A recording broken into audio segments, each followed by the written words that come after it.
lecture we are going to discuss about two techniques. One is atomic spectroscopy and second one will be the mass spectrometry. Both are very useful techniques for application in different areas of biotechnology.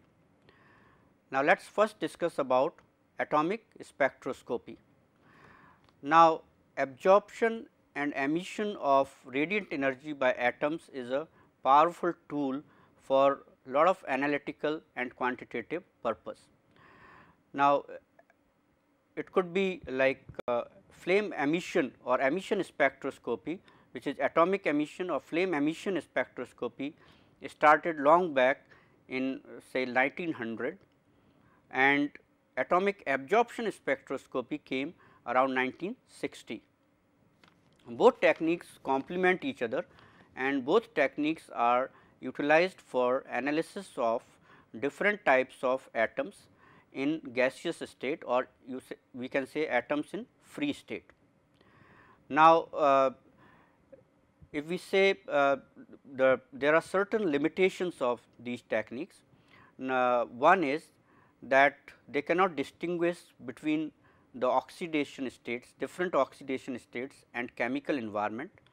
Second is they are insensitive to non-metallic atoms, but there are provisions where by certain modification non-metallic could also be identified.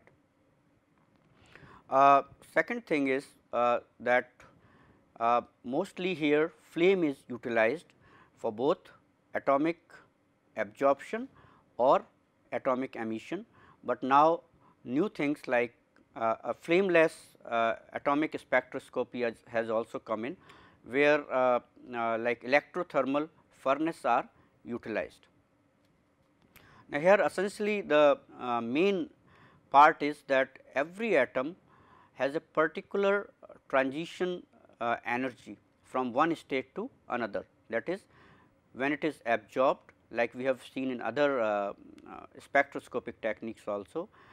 So, when it absorbs energy and its transition from one energy state to another energy state, that will happen if it absorbs a particular energy, that is the energy difference between the two states. So, it will, as it has a discrete, these are discrete energy labels, they will have a particular spectra at particular wavelength. It is like the particular wavelength lines will be absorbed, or when it emits actually from when it comes back from higher state to lower state, it will emit also characteristic wavelength. So, these we can call spectral lines actually. So, we can call it spectral lines where atom either when absorbing, it will absorb and give an absorption spectrum with lines missing, that is black lines you can say, and when and these are characteristic spectral lines for particular atom.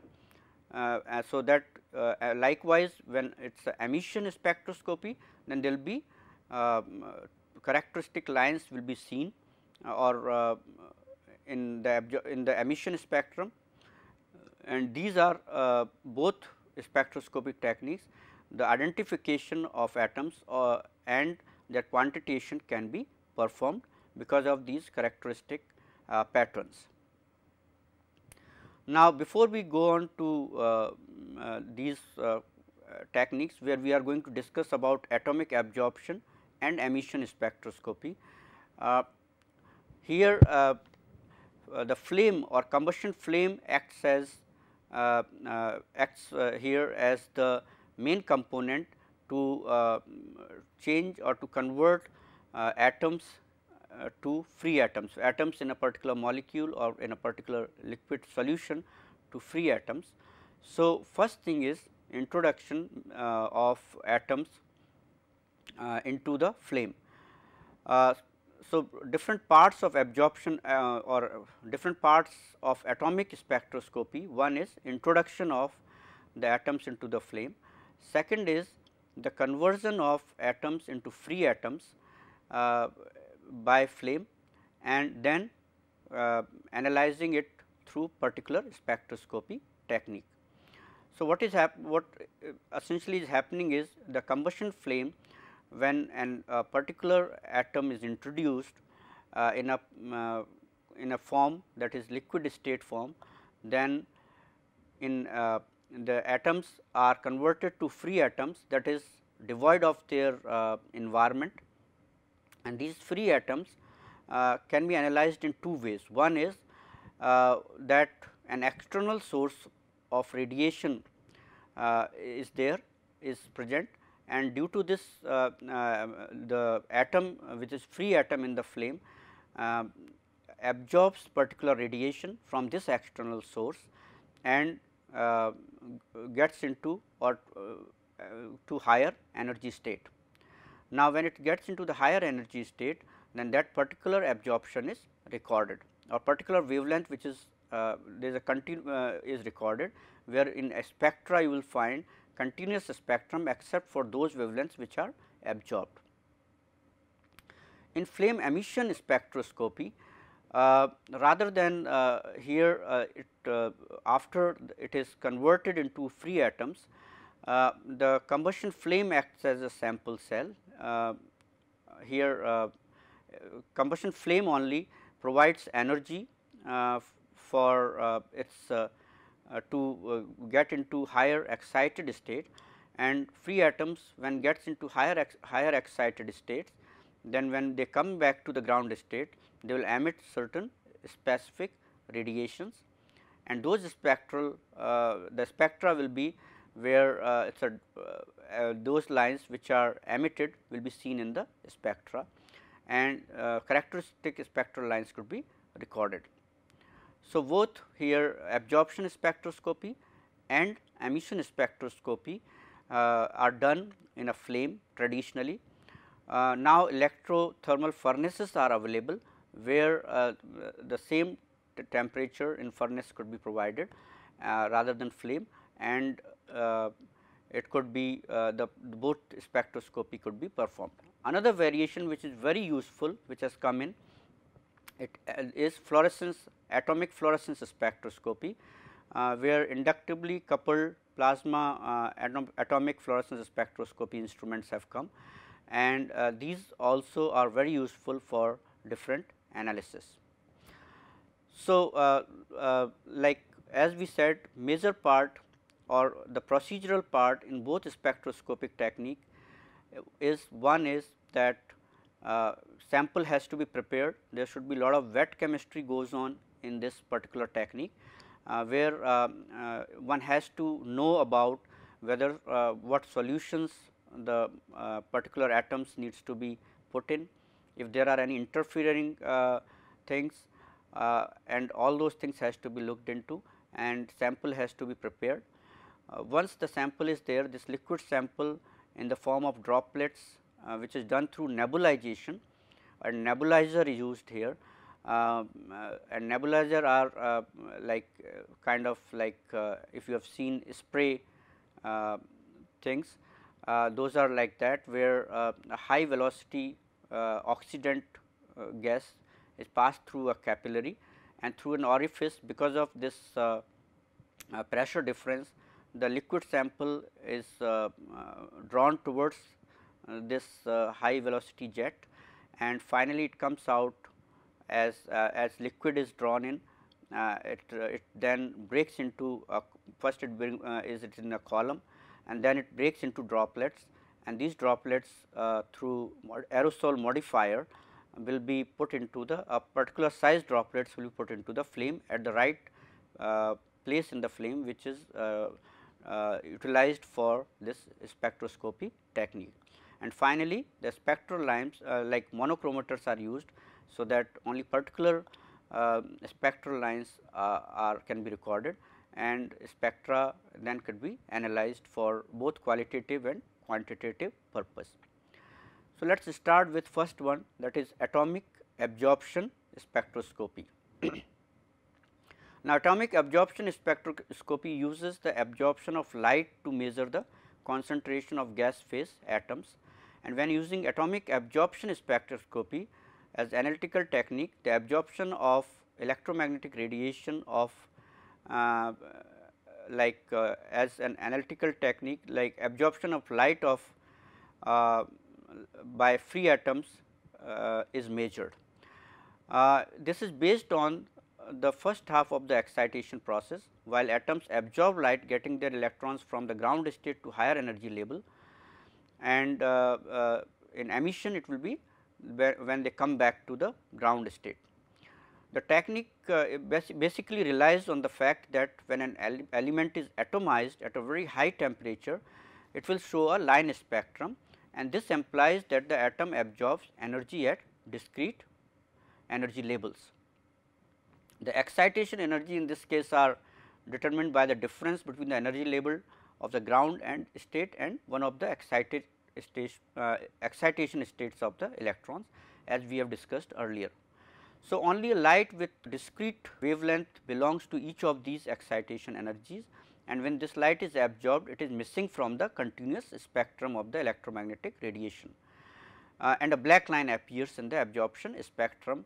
And using as free atoms, like here the monochromatic light called, you can say, resonance radiation, it belongs to one line of their spectrum, and therefore, it has the suitable excitation energy. So, only here the atoms which are being examined will absorb this light. So, remember, when you are doing this, you have to know for which atom you are doing it, so that suitable monochromators could be utilized.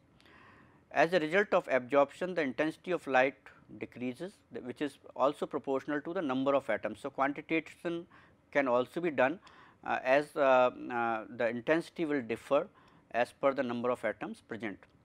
So, this is like a quite sensitive quantitative measurement possible here. Now, here as I said, flame is utilized for this atomization, but electrothermal furnaces could also be utilized, like such as graphite furnace could be utilized. Now, there are 3 steps in here which are involved into one is desolvation, that is liquid solvent is evaporated and dry sample remains. Then vaporization, that is solid sample vaporizes to a gas, and finally volatilization, that is the compounds that compose the sample are broken into free atoms. You will get peaks which are certain, like if you have standards and then those peaks could be compared. Another important part of this whole thing is monochromator, which is used to select the specific wavelength of light that is absorbed by the sample and to exclude other wavelengths. So, the selection of the specific wavelength of light allows for the determination of the specific element of interest when it is in the presence of other elements. So, remember, you have to know like which element you are looking for, otherwise a very complex spectra will be coming. The light selected by the monochromator is directed onto the detector, and typically a photomultiplier tube, which is a photomultiplier tube whose function is to convert the light signal into an electrical signal proportional to the light intensity. So, the challenge of requiring the bandwidth of the absorbing species to be broader than that of the light source can be solved with radiation source with very narrow lines. So, many times one has to look for this or solve this problem also. So, monochromator in essence will be separating the spectral line of a particular element from other spectral lines and will allow only certain light to pass through. Now, basic instrumentation here, every atomic absorption spectrometer have basic components which are like radiation source, which is important as far as atomic absorption spectroscopy is there. A lot of advancement though has taken place, but basically it is a radiation source is one maybe continuous emitting from visible to infrared wavelengths or from lines that emit discrete lines specifically from each chemical element. The modulator helps to differentiate radiation emitted by radiation lamp coming from the environment and mainly from the atomization system. The atomic absorption spectrometric methods is based on measuring the amount of radiation coming from the lamp before and after passing through the sample. There are other light sources as the environment and mainly the atomization system captured in the monochromator. So, the other light sources interfere here in the measurement. By reducing signal to noise ratio, sensitivity and accuracy of analysis.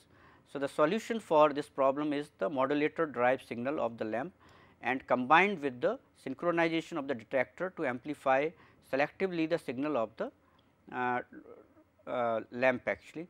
So, these modulators are used for this specific purpose.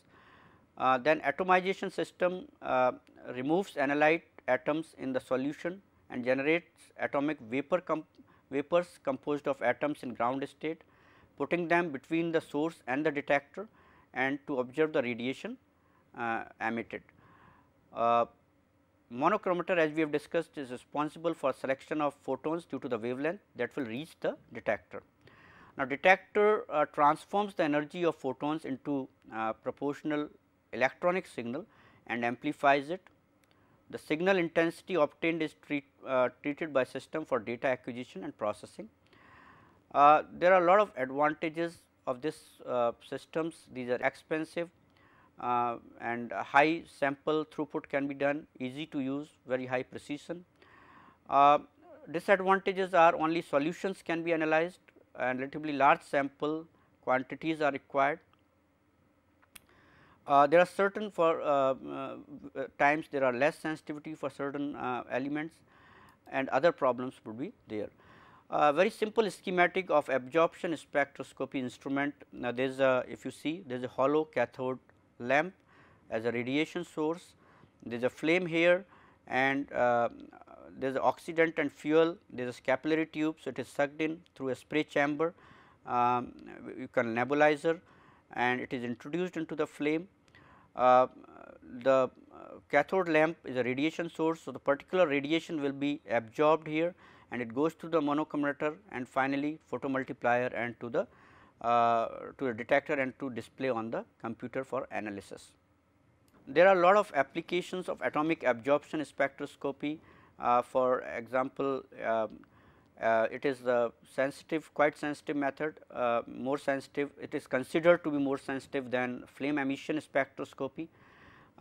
It could be utilized for different things like analysis of various kinds of metals in say water or food or animal feed stuffs. It could be like biological fluids like in for clinical purposes.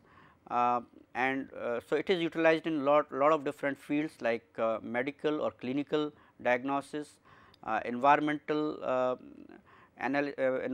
samples could be analyzed, agricultural samples for presence of metals could be analyzed, a lot of biological fluids for metal presence could be analyzed.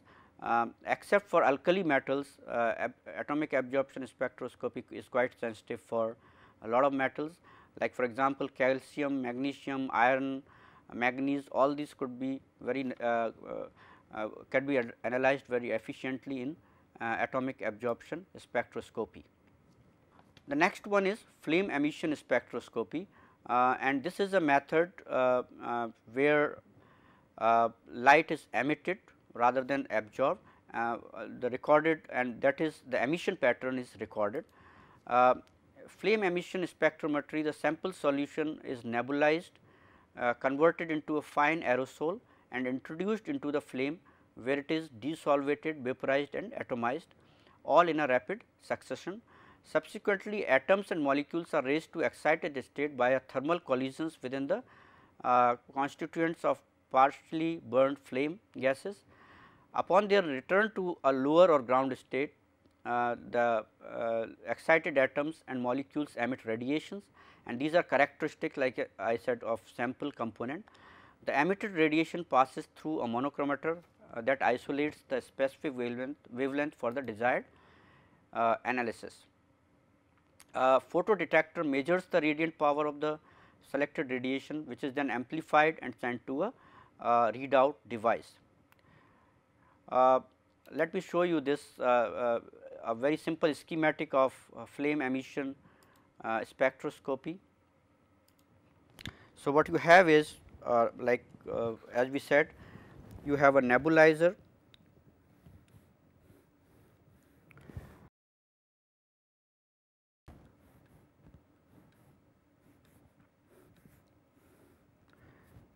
So, you have compressed air or oxidant which comes from in this, it is a compressed air or a mixture with oxidant comes in here, and your sample is placed in here. So, when very high jet of air is passed through, then this sample will oscillate and will be attracted or drawn towards this, and it will come in the form of droplets. You can just to show you, if it's something like that, it will oscillate in this form, and then it will be broken into the droplets here, which will enter the flame. So, once it is in here, then there is a flame which is at particular right part of the flame, and the flame is put with laminar flow, so that it is properly oriented. Then sample is introduced into the flame, where this excitation process or emission and then emission occurs. This is then recorded, it is passed through a monochromator. Monochromator will allow only certain wavelengths to pass through. Then from monochromator it will be a detector which will be placed in, and from detector there will be a readout. So, this is a very simple schematic of flame emission spectrometer instrumentation. So, you have a nebulizer, you have a aerosol modifier, then small droplets comes into the flame, emission occurs, emission spectra is spectral lines which are of particular element are allowed to pass through the monochromator, and then there is a detector, and finally, you get a readout. So, this is the basic instrumentation, basic concepts of this emission spectroscopy. So, combustion flame provides here in both cases a means of converting analytes into solution to atoms in the vapor phase, freed of their chemical surroundings, and these free atoms are then transformed into the excited electronic states by absorption or by like additional thermal energy from flame, or by absorption of radiant energy from the external source. So, this is like somehow looks like emission spectra, where they come down to the ground state, and lot of different types of spectral lines will be emitted, which will be recorded. Now, intensity of emission lines will give a quantitative measurement, and this will provide a particular particular indication about how much or number of atoms are present in there. There are a lot of applications for FES. It is a very simple, sensitive and easy technique, considered little less sensitive as compared to absorption spectroscopy, but in absorption spectroscopy alkali metals cannot be done properly. So, FES here alkaline, alkali, trace earth metals, lot of these things could be seen.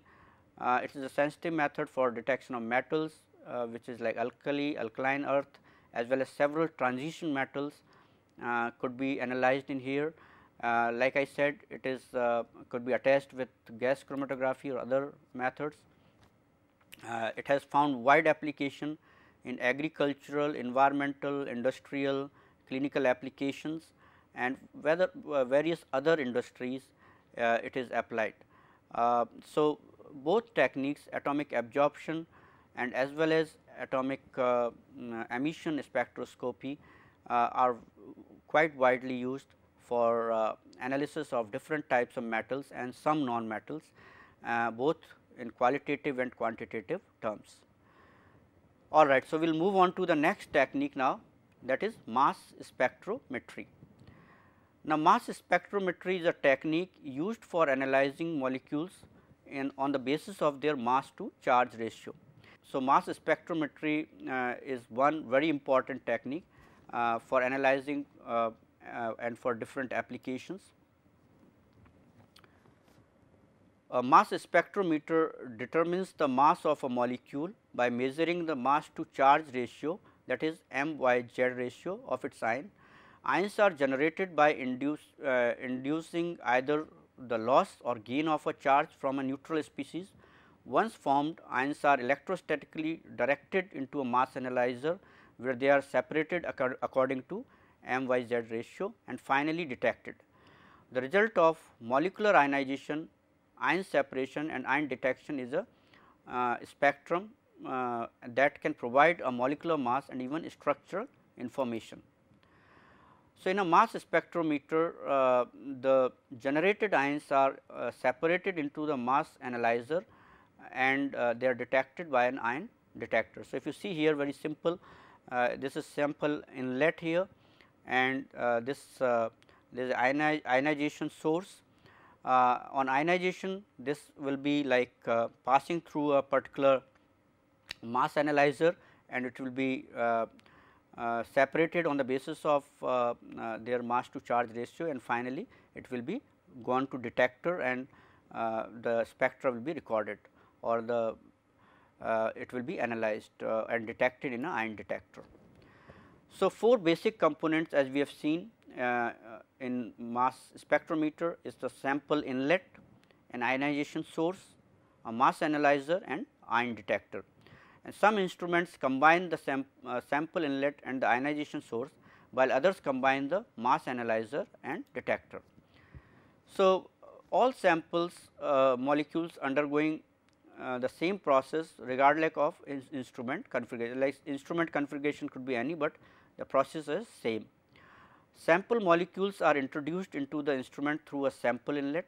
Once inside the instrument, the sample molecules are converted to ions in the ionization source, and before being electrostatically propelled into the mass analyzer, ions are then separated according to their M to Z ratio within the mass analyzer. So, that is regardless of instrument configuration, these are the procedure which is followed. Detector will convert the ion energy into the electrical signals, which are then transmitted to a computer. Sample introduction is a challenge in first challenge in mass spectrometry, and in order to perform mass analysis on a sample which is initially at a atmospheric pressure, it must be introduced into the instrument in such a way that the vacuum inside the instrument remains unchanged. So, there are various methods like direct insertion using an insertion probe or plate. It is a very simple way to introduce a sample through a probe or plate.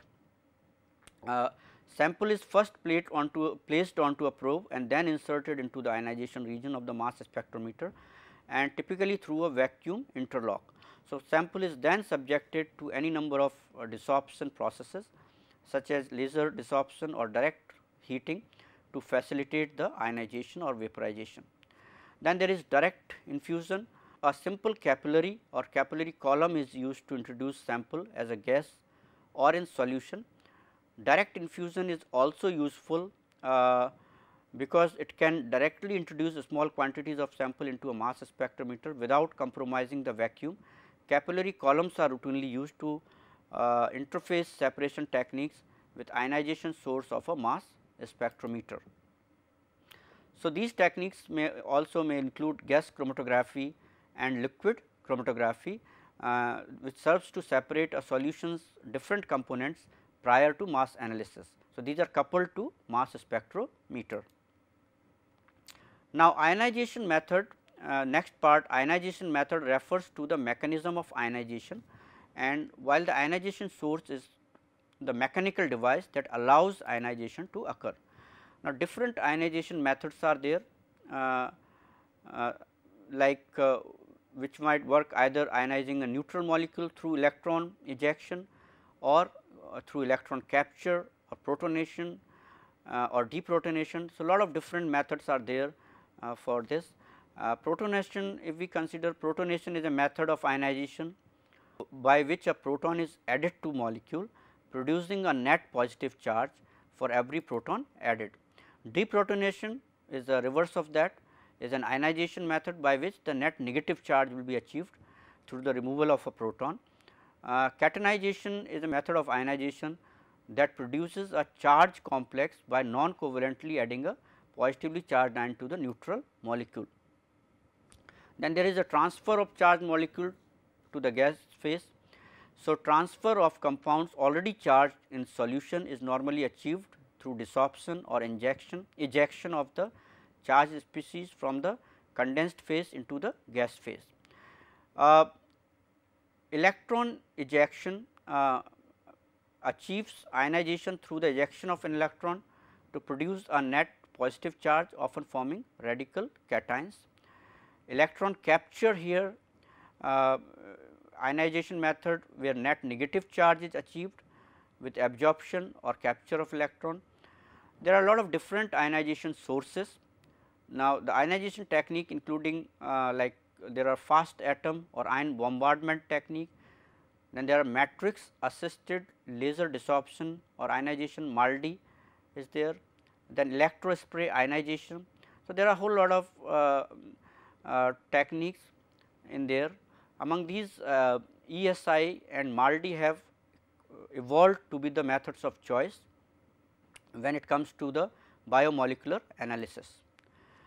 Now, electrospray ionization or ESI, more physical explanation of ESI is that needle voltage produces an electrical gradient on the fluid which separates the charge at the surface.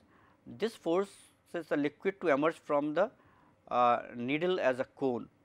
The tip of the cone protrudes as a filament until the liquid reaches the Rayleigh limit, where the surface tension and electrostatic repulsions are equal and the highly charged droplets leave the filament. So, that is the one way, that is kind of spray.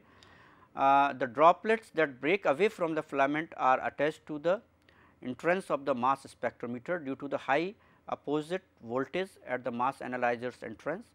As the droplet moves towards the analyzer, the coulombic repulsion on the surface exceeds the surface tension and the droplet explodes into smaller droplets, ultimately releasing ions. So, this is a method of electrospray ionization. As you can see here, that this is liquid sample, these are electrosprayed ions and these are ion acceleration occurs, and then finally, the mass analyzer analyzes the sample. Then there is matrix assisted laser desorption ionization, where it is a efficient and directed energy transfer during a matrix assisted laser induced desorption event, and this provides high ion yield of the intact analyte and allows for the measurement of compounds with sub picomole sensitivity. In addition, the utility of MALDI for the analysis of heterogeneous samples makes it very attractive for the mass analysis of complex biological samples like such as protein or proteolytic digests. It is generally believed that MALDI causes the ionization and transfer of sample from the condensed phase to the gas phase via laser excitation and ablation of the sample matrix, that is MALDI matrix, a non-volatile solid material which facilitates the desorption and ionization process by absorbing the laser radiation. So, as a result, both matrix and any sample embedded in the matrix are vaporized.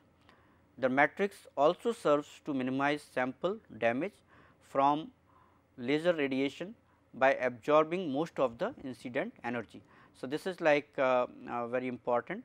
So, it is done by laser excitation. In MALDI analysis, the analyte is first co-crystallized with a large molar excess of matrix compound, usually UV absorbing weak organic acid.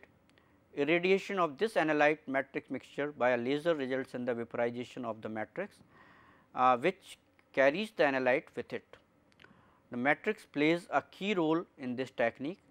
The co-crystallized sample molecule also vaporizes, but without having to directly absorb energy from the laser.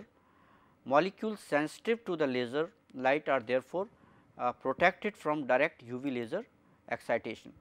So, here there are some common MALDI matrices which are like hydrocinamic acid, different hydroxycinamic acid like alpha cyano4 hydroxycinamic acid, 3,5-dimethoxy 4 hydrocinamic acid and 2,5-dimethoxy benzoic acid are utilized. These are for different things like peptides or proteins, peptides and small proteins.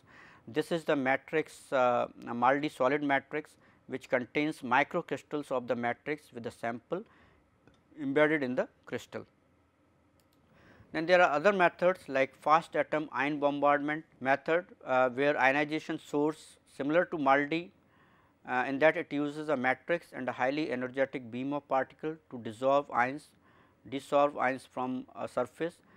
It is important however to point out that differences between MALDI and FAB are there.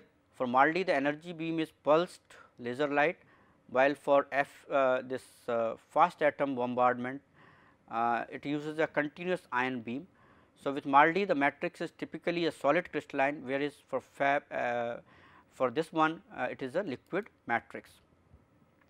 So, it is very important to note that fast atom bombardment is about 1000 times less sensitive than MALDI. So, if you see here this is a schematic of how this ionization occurs in fast atom bombardment, where you have a continuous ions and which bombards and then ions are sample is dissolved from here.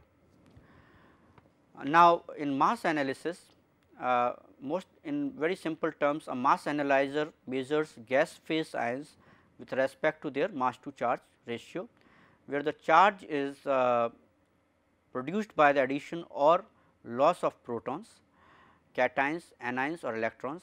The addition of charge allows the molecule to be affected by electrical fields, thus allowing its mass measurements. This is an important aspect to remember about a mass analyzer, that they measure m to z ratio and not the mass as such. There are a lot of detectors or mass analyzers you can say, which are quadrupole mass analyzers, which are connected in parallel to a radio frequency generator and a DC potential, and at a specific RF field only ions of a specific mass to Z ratio can pass through the quadrupole, and where only the ion of m to Z ratio 100 or so, means it is like different depending on RF field particular kinds of ions are passed through quadrupoles. It offers few advantages or also they tolerate relatively high pressure. Quadrupoles have a significant mass range with capability of analyzing up to mz of 4000, which is useful because of electrospray ionization of proteins and other biomolecules commonly produce charge distribution which is in range of 1000 to 3500. Then quadrupole mass spectrometers are relatively low cost instruments. This is typical quadrupole mass analyzer where you have RF oscillator, there is a mass analyzer and you get data. They are different at different frequencies, you will get different m to z ratio detected. Then there are quadrupole ion trap. The quadrupole and the physics behind quadrupole or quadrupole ion trap are similar. However, in an ion trap, rather than passing through a quadrupole analyzer with a superimposed radio frequency field, the ions are trapped in a radio frequency quadrupole field. The quadrupole ion trap typically consists of a ring electrode and two hyperbolic end cap electrodes. The motion of these ions induced by the electric field on these electrodes allows ions to be trapped or ejected from the trap. So, in the normal mode, the radio frequency is scanned to resonate, excite and therefore eject ions through small holes in the end cap to a detector. As the RF is scanned to higher frequency, higher m to z ions are excited, ejected and detected. So, depending on what is the frequency at which they are scanned, a very small useful feature of the ion trap is that it is possible to isolate one ion species by ejecting all other from the trap.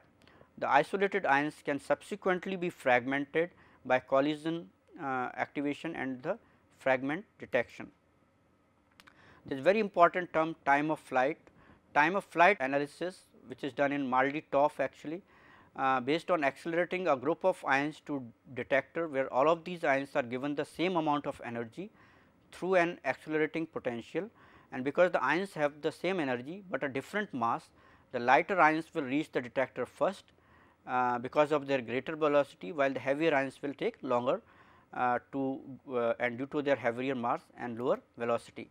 Hence, the analyzer is called time of flight because the mass is determined from the ions, time of arrival, and mass, charge and kinetic energy of the ion all play a part in the arrival time of the detector. So, time of flight is now widely used for ESI, Mardy and more recently for electron ionization like in GCMS applications, and it combines time of flight with an electrostatic mirror.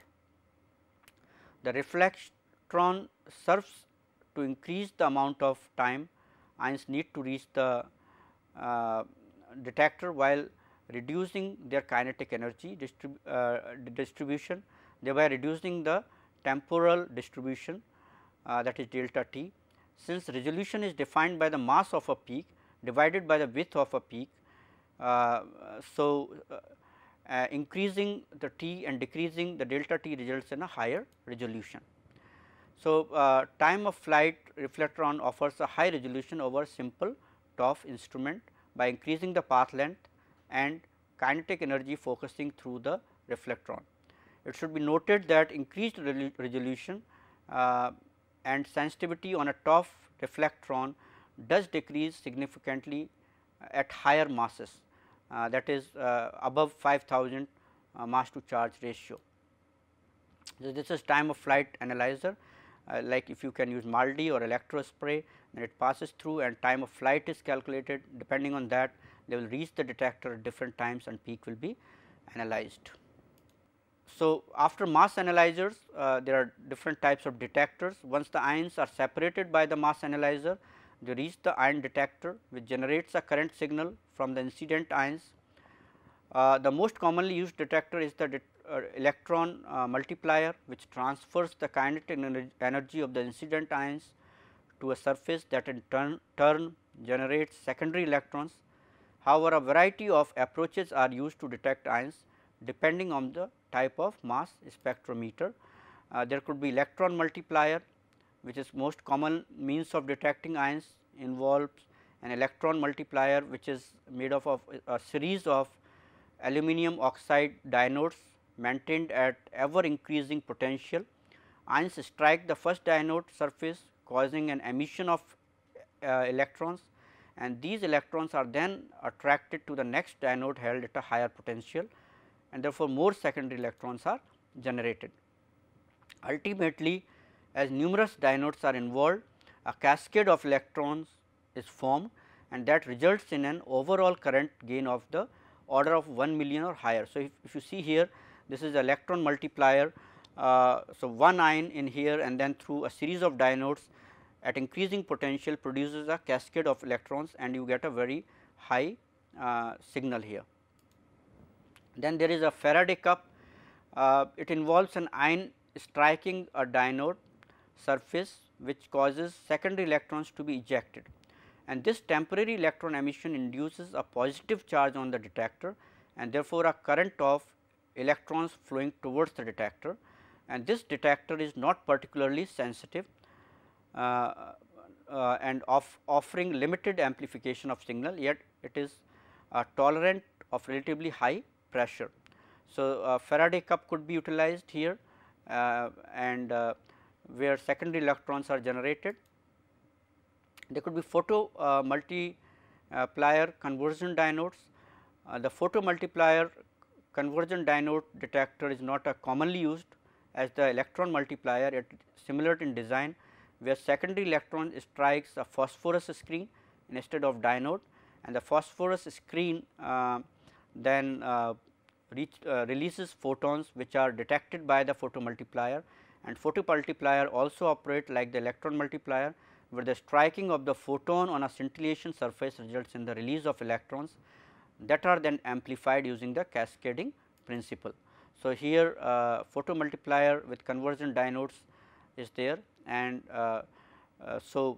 ions here as per rather than phosphorus screen is utilized, and the signal is collected. There are a lot of applications as we have gone through. The other arrangements could be like two mass spectrometers arranged in tandem, that is called MS-MS or tandem mass spectrometry. In tandem mass spectrometry, like one application here, that like say proteolytic fragments which are analyzed for their mass in first MS, they could be further degraded, and protein the amino acid sequence of those peptides could be analyzed in second mass spectrometer, which can give you like MALDI-TOF is available, or other ESI, MS are available, where one can know the amino acid sequence of peptides, and by that the whole protein could also be sequenced, and it could be de novo sequence, or otherwise from databases it could be compared depending on the types of fragments which are obtained. So, mass spectrometer has lot of applications. It is used to determine the isotopic composition of elements within a sample, like it is very highly sensitive and efficient technique, and it can differentiate between elements with very small differences in their mass. So, isotopic components could be detected. Mass spectrometer is an important emerging method for the characterization and sequencing of proteins. The two primary ionization methods for ionization of whole proteins are electrospray ionization or MALDI could be utilized, and where like I said MALDI-TOF or ESI MS could be utilized for sequencing. Then there are a lot of other approaches which could be used for characterization of proteins. In the first, intact proteins are ionized by either of the two techniques and then introduced into the mass analyzer. Mass spectrometry with its low sample requirement and high sensitivity has been predominantly used in a lot of different fields like glycobiology for characterization and elucidation of structure like glycan structures, and even different forms like proteins, where different alterations in proteins could be analyzed through mass spectrometry. It is used also for analysis of drug, and it is in pharmacokinetics it is utilized. So, there are a lot of applications of mass spectrometry in terms of determination of simple mass to sequencing, that is peptide sequencing, or to elucidate the structure say in glycobiology or in protein biochemistry. Mass spectrometry has been key in proteomics research, where a complete proteome of a cell or others could be identified by coupling it to mass spectrometry, like where in 2D gel electrophoresis different proteins could be isolated, and then they could be picked up from the gel, and they could be proteolytically cleaved and finally analyzed in a mass spectrometry, like in tandem mass spectrometry, to derive their sequences. So, like either they could be used for sequencing or a protein all proteins in a proteome, or like if you are comparing two types of